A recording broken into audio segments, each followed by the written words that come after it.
جو 2 شعبان المعظم اس درود شریف کی کثرت کرتا ہے تو سمجھ لیں کہ یہ اس کے لیے دولت والی خاص تسبیح ہو جاتی ہے۔ اللہ اس کے رزق روزی میں ضرور برکت کرتا ہے۔ آپ کے جیب ہیں، بٹوے ہیں، بینک بیلنس ہے، پیسوں سے خالی، اس کے پڑھنے کے بعد اللہ تعالیٰ کی برکتیں آپ کو خود سے نظر آ جائیں گی۔ السلام علیکم ورحمۃ اللہ، میں ہوں مفتی بلال احمد قادری۔ 2 شعبان المعظم بروز بدھ جمعرات، دولت کی خاص تسبیح۔ راتوں رات اگر امیر، دولت مند، مالدار، کروڑ پتی ہونا چاہتے ہیں، اللہ آپ کے رزق میں، روزی میں، مال میں، پیسوں میں، کاروبار کو میں برکت عطا فرمائے، تو آج 2 شعبان المعظم یہ عمل آپ نے ضرور کرنا ہے۔ اس عمل کے صدقے اللہ اس کے رزق روزی میں ضرور برکت کرتا ہے۔ تو آج 2 شعبان کون سا وظیفہ کرنا ہے ابھی آپ کے سامنے شیئر کروں گا۔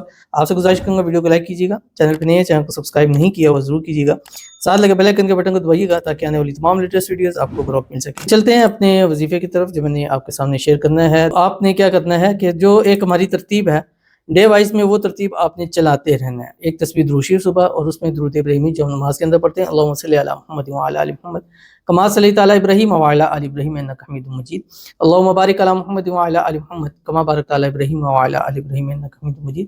ایک تسبیح استغفار کی، مختلف استغفار ہیں، کوئی بھی پڑھ سکتے ہیں۔ اس کے ساتھ آپ نے تیسرا کلمہ پڑھنا ہے، سبحان اللہ والحمد للہ ولا الہ الا اللہ واللہ اکبر۔ اس کے بعد مغرب تک آپ نے 3 تسبیح پڑھنی ہے، منیمم اور میکسیمم آپ نے 11 مرتبہ۔ اللہم صلی وسلم علی سیدنا و مولانا محمد وعلی آل سیدنا محمد بعدد رحمت اللہ، اللہم صلی وسلم علی سیدنا و مولانا محمد وعلی آل سیدنا محمد بعدد فضل اللہ۔ بس دونوں ایک ہی ہیں، بس شروع والے میں بعدد رحمت اللہ علیہ اور دوسرے پہ بعدد فضل اللہ آ رہا ہے، بس اتنا سا فرق ہے۔ باقی اس درود شریف کی آپ کثرت کر لیں، انشاءاللہ یہ درود شریف آپ کے لیے دولت کی کنجی بن جائے گی۔ تو ضرور اس پر عمل کیجیے گا، انشاءاللہ فائدہ ہوگا۔ ملتے ہیں انشاءاللہ پھر کسی ایسی نیکسٹ ویڈیو کے اندر، تب تک کے لیے اللہ حافظ۔